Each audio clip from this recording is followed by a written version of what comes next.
तो हेलो मेरे प्यारे प्यारे शेर और शेरनियों, आप लोग स्वस्थ होंगे, मस्त होंगे, आप लोगों की स्टडी अच्छे से चल रही होगी। तो आज छोटी दीपावली के लिए मेरी तरफ से ढेर सारी शुभकामनाएं आप सभी को। ठीक है, तो आइए स्टार्ट करते हैं क्लास 10 वालों के लिए जो नया टॉपिक है।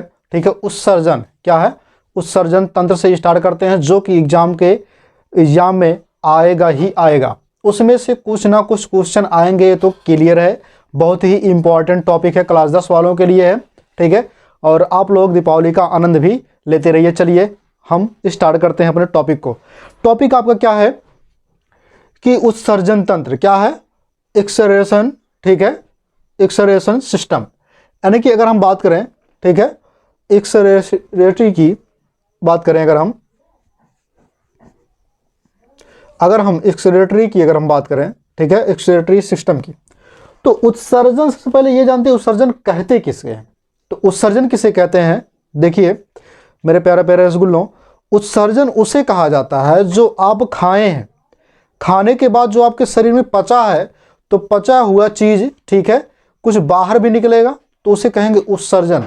जैसे आप हेडिंग डाल के लिख भी सकते हैं, हेडिंग डाले उत्सर्जन तंत्र, उसके अंतर्गत लिखेंगे उत्सर्जन कि अपशिष्ट यानी कि खराब पदार्थों को, अपशिष्ट यानी खराब पदार्थों को, ठीक है, शरीर से बाहर निकालना, खराब पदार्थों को शरीर से बाहर निकालना क्या कहलाता है, उत्सर्जन कहलाता है। ठीक है, अपशिष्ट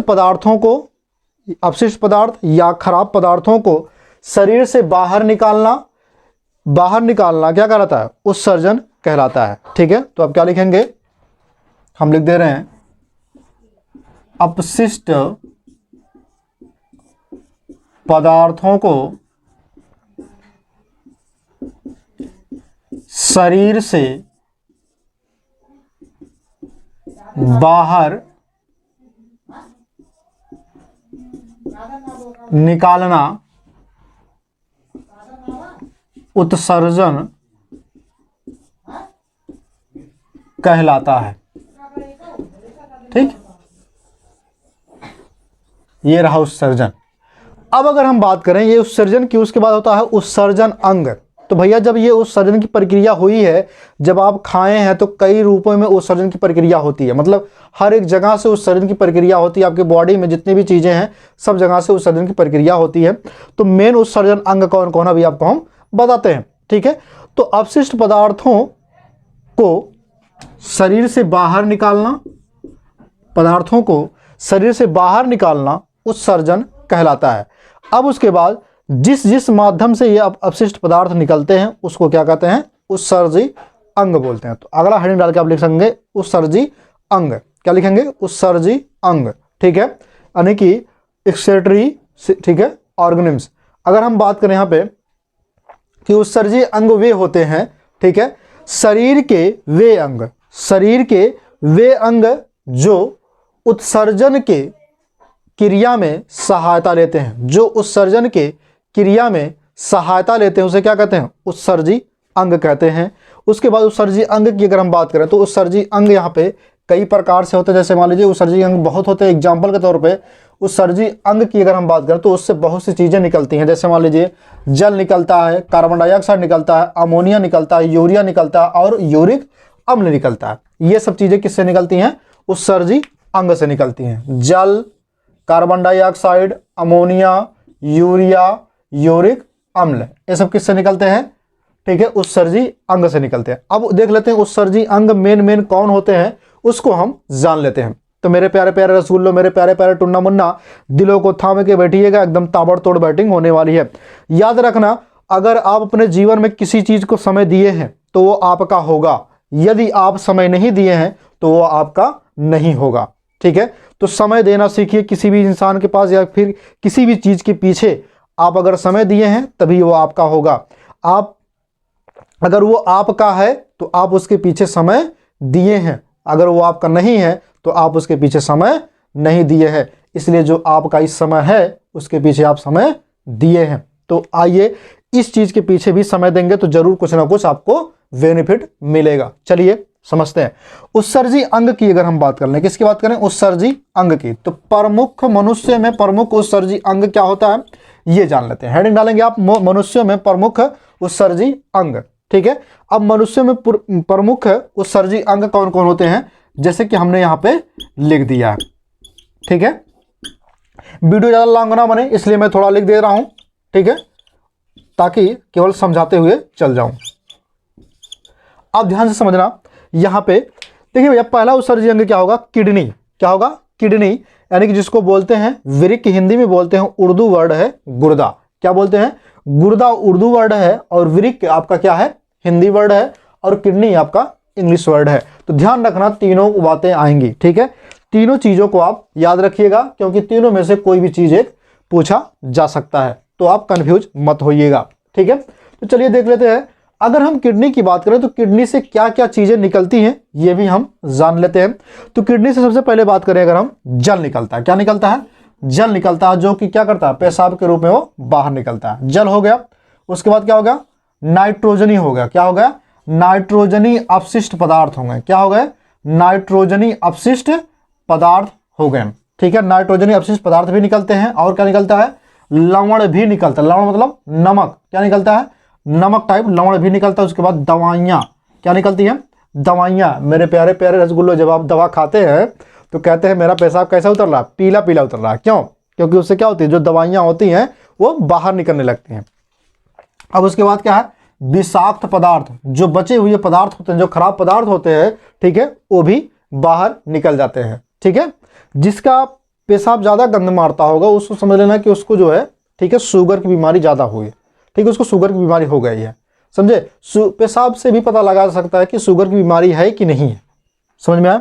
अब उसके बाद अगर हम बात करें स्किन, क्या बात करें, स्किन यानी कि त्वचा की, आपकी जो चमड़ी भैया, ठीक है, जिसमें वो देता नहीं प्रचार में कि क्या नाम, HD ग्लो लगाइए, फेयर लवली लगाइए, ठीक है, सब तो स्किन पर लगाने के लिए कहता है कि ये चीज़ें होती हैं, मतलब गोरे हो जाएंगे इंसान, काले हो जाएंगे, क्या होंगे, ठीक है, लेकिन काले के लिए लोग नहीं लगाते, लेकिन किसके लिए लगाते हैं, गोरे के लिए लगाते हैं। तो कहा गया ना भैया कि जो है तावा कितनों मजाई, लेकिन स्टील की थरिया ना हो जाए। ठीक है, तो स्टील का थरिया कब हो ना सकता तावा। तो वही चीज़ है कि यहाँ पे देखिए, त्वचा जो होगा, त्वचा की अगर हम बात करें तो त्वचा क्या करता है, जल को निकालता है, जो पसीने के रूप में निकलता है। कैसे निकलता है, पसीने के रूप में जल को निकालता है। फिर लवण निकालता है। क्या निकालता है, लवण यानी कि नमक। आप देखेंगे जब कोई व्यक्ति जो है गर्मी से एकदम पूरा भीगा होगा, ठीक है, तो देखेंगे उसके शर्ट वोट पे क्या होता है, जो व्हाइट कलर का, मतलब जैसे सूती कलर का अगर पहने रहेगा, सूती अगर पहना रहेगा, कलर तो होता नहीं सूती, ठीक है, सूती कपड़ा अगर पहना होगा तो देखेंगे उसके ऊपर क्या होगा, एकदम सफ़ेद सफ़ेद कलर के क्या होंगे, जो धब्बे पड़ जाएंगे। तो क्या होता हो, नमकीन टाइप होता है। कैसे होता है, नमकीन टाइप निकलता है। ठीक है, तो उसे कहते हैं क्या, लवण निकलता है। क्या निकलता है, लवण। अब इसके बाद अपशिष्ट अपशिष्ट N2 पदार्थ निकलता है, यानी कि नाइट्रोजन पदार्थ भी निकलते हैं। अब आइए देख लेते हैं। ठीक है, त्वचा से हो गया। फिर समझते हैं लीवर। लीवर यानी कि यकृत से क्या निकलता है, यूरिया निकलता है। क्या निकलता है, यूरिया निकलता है, जो कि जाकर के वो पेशाब में जाकर के मिलता है, और पेशाब में मिलने के बाद वो यूरिन के रूप में बाहर निकाल दिया जाता है बचे हुए चीज़ों को। अब उसके बाद क्या है, लंग्स। किसकी बात करें, लंग्स की, यानी कि फेफड़ा की अगर हम बात करें तो फेफड़े से क्या निकलता है, फेफड़े से निकलता है कार्बन डाइऑक्साइड तथा जल, और क्या निकलता है, बलगम। क्या निकलता है, बलगम। जैसे खखार का थूकते हो ना, तो वो भी क्या होता है, फेफड़े से तो निकलता है, बलगम जिसको बोलते हो। ठीक है, अब उसके बाद क्या है, स्प्लीन। स्प्लीन यानी कि प्लीहा। स्प्लीन यानी कि प्लीहा। प्लीहा को बोलते हैं ब्लड बैंक। क्या बोलते हैं, ब्लड बैंक बोलते हैं। जहां पे ब्लड जाकर के इकट्ठा सब होते हैं उसे क्या कहते हैं, ब्लड बैंक कहते हैं, यानी कि स्प्लीन होता है वो। ठीक है, स्प्लीन को ब्लड बैंक कहते हैं, या फिर कब्र बोलते हैं। क्या बोलते हैं, ब्लड का कब्र बोलते हैं। ठीक है, अब उसके बाद क्या है, यहाँ पे समझिएगा मेरे प्यारे प्यारे स्कूलों, यहाँ पे देखिए मेरे टुन्ना मुन्ना, कि ये काम क्या करता है, ये पित्त वर्णक का स्राव करता है। क्या करता है, पित्त वर्णक का स्राव करता है, यानी कि पित्त से जो वर्णक होते हैं उसको निकालता है। उसके बाद कोलेस्ट्रॉल इससे निकलते हैं। क्या निकलते हैं, कोलेस्ट्रॉल। कोलेस्ट्रॉल का मतलब क्या होता है, जो आपके शरीर में मोटापा रोग हो जाता है, और क्या होता है, धीरे धीरे नसें जो होती हैं वो ब्लॉक होने लगती हैं, तो उससे क्या होता है, कोलेस्ट्रॉल बढ़ जाता है। जैसे मान लेते हैं कि नसें हैं ये, ठीक है, अब नस क्या है, जब इसमें कोलेस्ट्रॉल जमने लगेगा तो नस में धीरे धीरे क्या होंगे, ये कोलेस्ट्रॉल क्या होंगे, इकट्ठा होने लगेंगे इधर, तो इधर भी क्या होंगे, धीरे धीरे इकट्ठा होने लगे। तो एक स्थिति ऐसी आएगी कि ये धीरे धीरे ऊपर जाते जाते क्या हो जाएंगे, नस आपकी ब्लॉक कर देंगे। तो इसीलिए क्या होता है, वो अधिकतर क्या होता है कि हार्ट के जो है जहाँ से हार्ट निकलता है, हार्ट की जो नसाएं निकलती हैं उसमें अधिकतर होता है, इससे हार्ट अटैक बीमारी भी आ जाती है। ठीक है, किसी किसी स्थिति में ऐसी होती है, जब आप ज़्यादा हंसते हैं, ज़्यादा जो है सोचते हैं, तब भी हार्ट अटैक आ जाता है। या फिर कभी कभी ऐसा होता है कि ये ब्रेन हैमरेज का भी शिकार हो जाता है जब ज़्यादा लग जाता है। तो मतलब बहुत सी चीज़ें इसमें जो है, नस जो है एक साथ में मिलने से ब्लड का सर्कुलेशन करेगा नहीं तो बहुत बड़ी समस्या हो सकती है। ठीक है, सीधी सिंपल भाषा में समझिए, यानी कि कोलेस्ट्रॉल जो होता है, ये कोलेस्ट्रॉल मिलता है। ठीक है, कोलेस्ट्रॉल मतलब तैलीय चीज़ें, जितनी भी तैलीय चीज़ आप खाएंगे उससे कोलेस्ट्रॉल मिलेगा। ठीक है, कोई भी तैलीय चीज़ खाएं, छाना भुना हुआ चीज़ खाएंगे तो उससे क्या मिलेगा, कोलेस्ट्रॉल मिलेगा, और आपका शरीर क्या होगा, डब्बे की तरह फूलेगा, तो फुटबॉल की तरह लोग बजाएंगे। ठीक है, अब उसके बाद क्या है, अंतः। ठीक है, अगर हम आंत की बात करें, ठीक है, इंटेस्टाइन की अगर हम बात करें, किसकी बात करें, इंटेस्टाइन की, यानी कि आंत की अगर हम बात करें तो ये क्या होता है, ये यकृत एवं प्लीहा द्वारा बने अपशिष्ट पदार्थ को क्या निकालता है, बाहर निकाल देता है। किसको, यकृत, यकृत से क्या बना, यूरिया, प्लीहा से क्या निकल रहा है, प्लीहा से निकल रहा कोलेस्ट्रॉल और पित्त वर्णक निकल रहा है। इससे जो बने अपशिष्ट पदार्थ होते हैं उसको क्या करता है, ये बाहर निकाल देता है। ठीक है, तो इतना क्लियर हो गया इसका। अगर स्क्रीनशॉट लेना चाहता है तो ले लीजिए, उसके बाद हम आगे चलते हैं। ठीक है,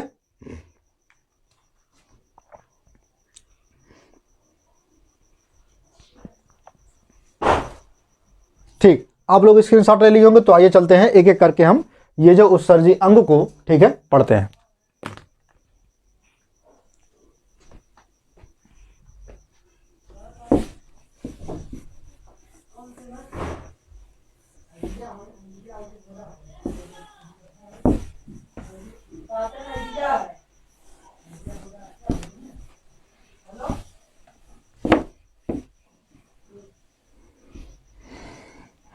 चलिए, अभी देखिए भैया, मैं आपको यहाँ पे किडनी पूरा नहीं पढ़ाऊंगा। क्योंकि नहीं पढ़ाऊंगा, क्योंकि वीडियो बहुत लॉन्ग हो जाएगा, इसलिए किडनी को हम एक अलग तरीके से पढ़ेंगे, मतलब अलग जो है वीडियो में पढ़ लेंगे उसको अच्छे तरीके से, फिगर के साथ।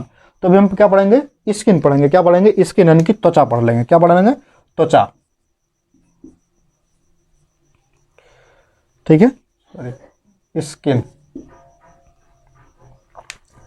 अगर हम त्वचा की बात करें, किसकी बात करें, त्वचा की, तो त्वचा याद रखना, त्वचा जो होता है, अगर हम बात कर लें त्वचा की, त्वचा बहुत ही काम देता है। आपके शरीर में यदि त्वचा नहीं है तो आपके शरीर का बनावट नहीं बनेगा।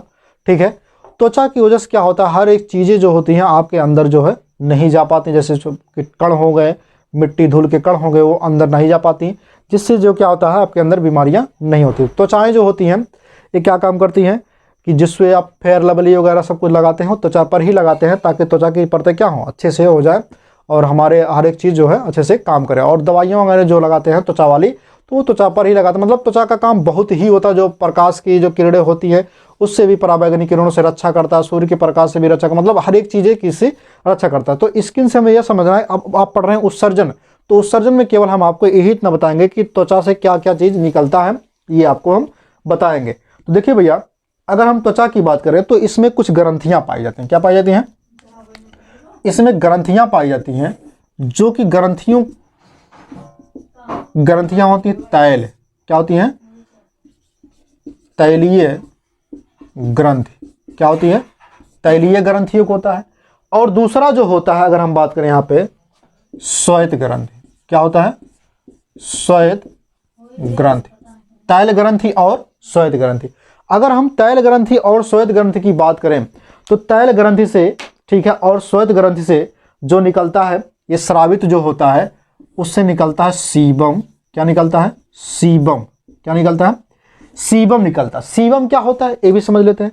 देखिए भैया, सीबम की अगर हम बात करें, ठीक है, तो जो जब आप सुबह सुबह सो के उठते हैं एकदम मॉर्निंग में, तो देखते हैं कि आपके नाक के ऊपर एक चिपचिपा पदार्थ जमा होता है, उसी को कहते हैं सीबम। क्या कहते हैं, सीबम। ठीक है, चिपचिपा पदार्थ रहता है, ऐसे जब टच करेंगे तो हल्का सा चिपचिपा लगेगा। ठीक है, तो उसे क्या कहेंगे, सीबम। क्या कहेंगे, सीबम। और भी चीजें निकलती हैं जिसको बोलते हैं म्यूकस। ठीक है, तो त्वचा से तो निकलता नहीं, ठीक है, तो उसका निकलता है सीबम निकलता है, और पसीना भी निकलता है। क्या निकलता है, पसीना। ठीक है, नमक वो भी निकलता, नहीं कि क्या, लवण भी निकलता है। ठीक है, और क्या निकलता है इसमें, पसीना, लवण, ठीक है, समझ में आया। और बहुत सी चीजें निकलती हैं, तो इतना बहुत है जानने के लिए आपके लिए। तो ये समझ में आ गया, स्किन जो होता है यानी कि त्वचा जो होता है, त्वचा में जो ग्रंथियां पाई जाती हैं, तैल होता है, एक श्वेत ग्रंथियां होती हैं। तो तैल और श्वेत ग्रंथियां क्या निकालती हैं, सीबम और पसीना यानी कि लवण यानी कि नमक का जो है श्रावण कर दिया। आप कभी कभी देखते होंगे कि जब आपको खूब तेजी से गर्मी हुई होती है तो क्या होता है, पसीना आपके मुख में आने लगता है, तो लगता है जैसे नमकीन टाइप लगता है, ठीक है। क्यों लगता है, क्योंकि उसमें लवण होता है। समझ में आया। जब कभी भी आपका नमकीन खाने का मन करे तो क्या करिए, आप अपने पसीने को चाटिए, तो फिर देखिए नमकीन टाइप लगेगा, ठीक है। चलिए आगे देख लेते हैं। ये तो स्किन हो गया। फिर उसके बाद अगर हम बात करें यहाँ पे फेफड़े की, किसकी बात करें, फेफड़े की, तो फेफड़े से क्या क्या चीज निकलता है ये भी देख लेते हैं। यानी कि लंग्स की अगर हम बात करें, किसकी बात करें, लंग्स की।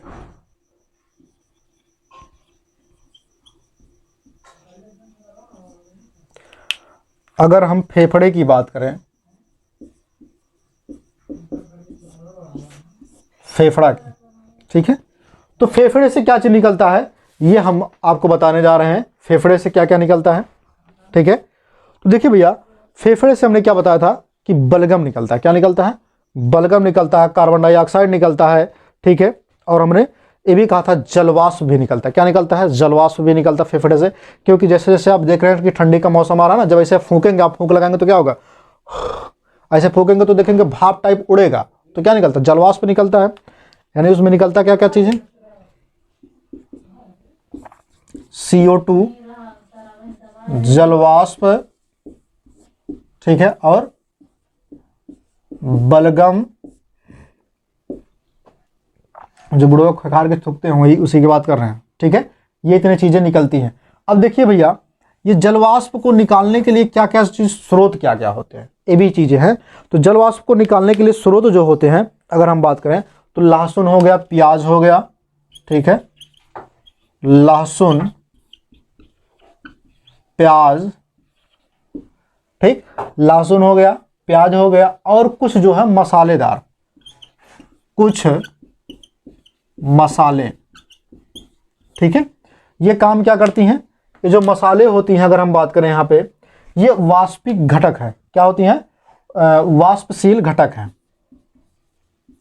वाष्पशील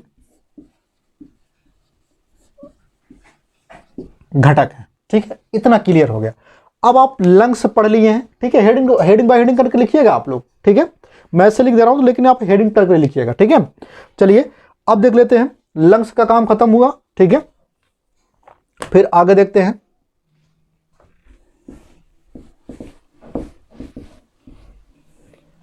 अब तक आपने पढ़ा लंग्स, ठीक है। अब पढ़ते हैं यकृत। क्या पढ़ते हैं, यकृत, यानी कि यहां पे ये इसका काम खत्म हुआ और इसका भी काम खत्म हुआ। पढ़ लेते हैं हम क्या, लीवर। क्या पढ़ते हैं, लीवर। अगर हम लीवर की बात करें, यानी कि यकृत की, तो यकृत से क्या चीज निकलता है ये हमको बताना। तो देखिए भैया, लीवर जो होता है, ठीक है, यकृत से क्या निकलता है, लीवर में कुछ कोशिकाएं होती हैं, जैसे यकृत कोशिकाएं होती हैं, जो कि यकृत कोशिकाएं क्या करती हैं, स्रावित करती हैं। किस चीज को स्रावित करती हैं, अमीनो अम्ल को। क्या स्रावित करती हैं, अमीनो अम्ल को स्रावित करती हैं। और रुधिर की, ठीक है, रुधिर की जो अमीनो अम्ल होती हैं, ठीक है, अमोनिया, सॉरी, रुधिर में जो अमोनिया होता है उसको यूरिया के रूप में परिवर्तित करके उसको भी बाहर निकालती हैं। तो क्या क्या काम करती हैं, सबसे पहला काम क्या करती हैं,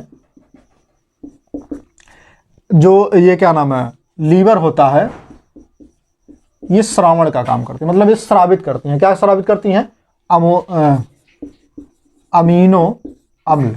क्या निकालती हैं, अमीनो अम्ल निकालती है। क्या निकालती है, लीवर जो होता है यानी कि यकृत जो होता है क्या निकालता है, अमीनो अम्ल निकालता है। और रुधिर की, ठीक है, और रुधिर की,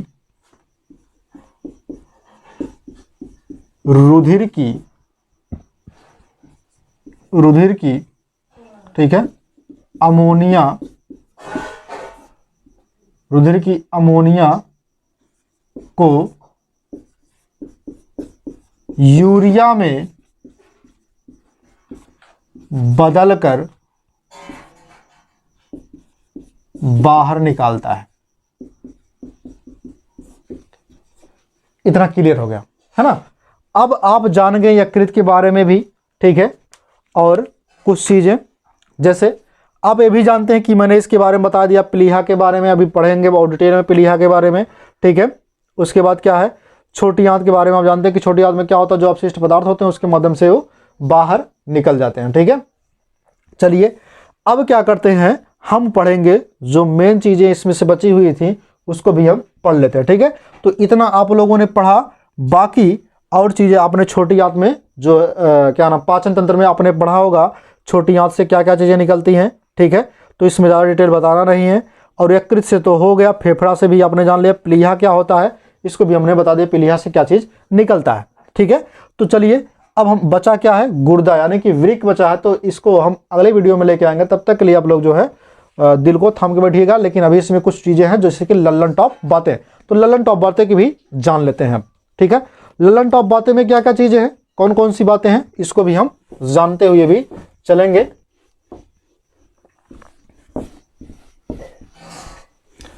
अगर हम लल्लन टॉप बातें की बात करें, किसकी बात करें मेरे रसगुल्लों, लल्लन टॉप बातें की, तो लल्लन टॉप अगर हम बात कर लें यहाँ पे, किसकी बात करें, लल्लन टॉप, लल्लन टॉप बातें। देखिए भैया, लल्लन टॉप बातें मतलब कहने का मतलब मेरा यह है इसमें से कि इसमें वो चीज़ें लिखाई जाती हैं जो मज़ेदार हो, जो आपको याद करने लायक हो, ठीक है। इसे लल्लन टॉप बातें में लिखाई जाती है, तो इस चीज़ को याद रखिएगा।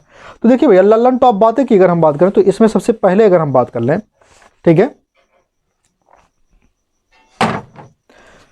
इसमें मनुष्य जो होता है, मनुष्य यानी कि स्तनधारी, मनुष्य यानी कि स्तनधारी जो होता है उसमें दो जोड़ी वृक्क होते हैं। क्या होते हैं, दो जोड़ी वृक्क होते हैं। उत्सर्जन तंत्र का सबसे महत्वपूर्ण भाग कौन सा होता है, उत्सर्जन अंग का सबसे महत्वपूर्ण अंग कौन होता है, वो होता है वृक्क। क्या होता है, वृक्क जो होता है। अगर हम बात करें वृक्क की यानी कि गुर्दा की अगर हम बात करें तो ये मुख्य अंग है, उत्सर्जन अंग का क्या है, मुख्य अंग है। तो लल्लन टॉप बातें में पहली बातें क्या है इसमें समझिएगा। पहली बातें अगर हम बात करें तो स्तनधारी,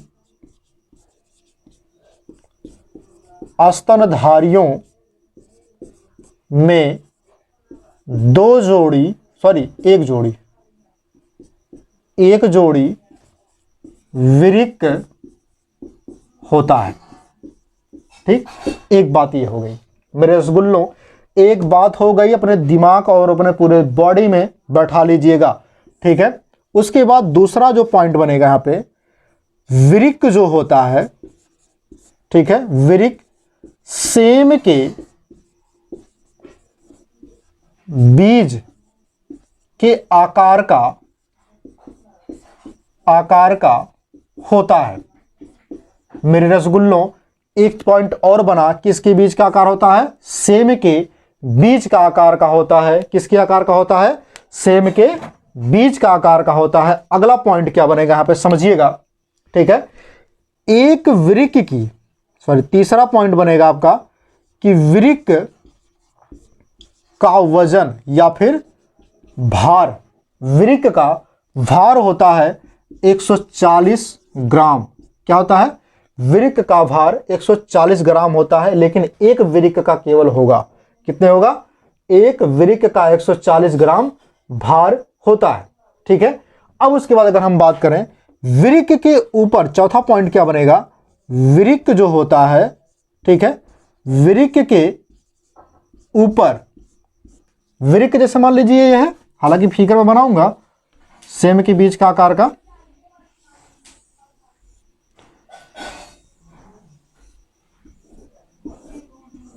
ठीक है।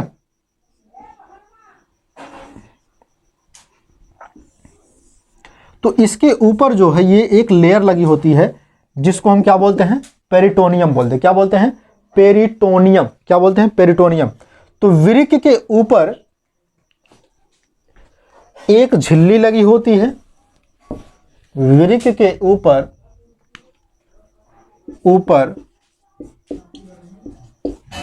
एक झिल्ली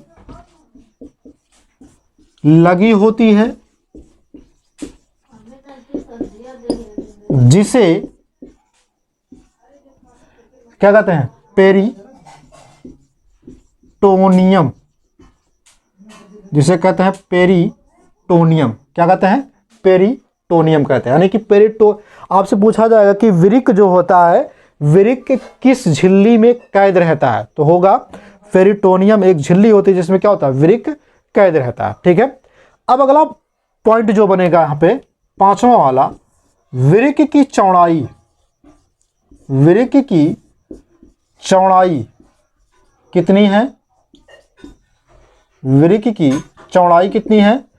और अगला बनेगा वृक्क की लंबाई कितनी है। ठीक है, फिर अगला पॉइंट ललन टॉप बातें में बनेगा, अगला ललन टॉप बातें में कि वृक्क की, ठीक है, लंबाई हो गया, चौड़ाई हो गया और मोटाई भी है। क्या है, वृक्क की मोटाई।